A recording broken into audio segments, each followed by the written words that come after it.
என்ன மன்னிச்சிருங்கப்பா, என்ன மன்னிச்சிருங்கம்மா. அவ்வளவுதான், முடிஞ்சு போச்சு எல்லாமே. நான் போறேன். அவங்க அப்பா அம்மா கவினு இவங்க எல்லாருமே பிளான் போட்டு தான் என்ன கல்யாணம் பண்ணியிருக்காங்க. அவங்க கொடுக்குற மென்டல் டார்ச்சர் என்னால் தாங்க முடியல. உடல் ரீதியாகவும் என்னால் அவங்க கூட உண்மையாமே இருக்க முடியல. ரொம்ப டார்ச்சரா இருக்கு டெய்லியும். அதை யார்கிட்ட எப்படி சொல்லி புரிய வைக்கிறதுன்னு தெரியல.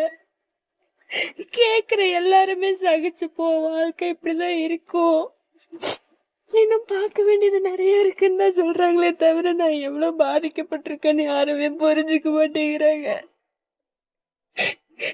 நீங்க கூட நான் பொய் சொல்றேன்னு நினைக்கலாம். சத்தியமா நான் எந்த விதத்துலயும் உங்ககிட்ட பொய் சொல்லப்பா. நடந்தது மட்டும்தான் சொன்னேன்.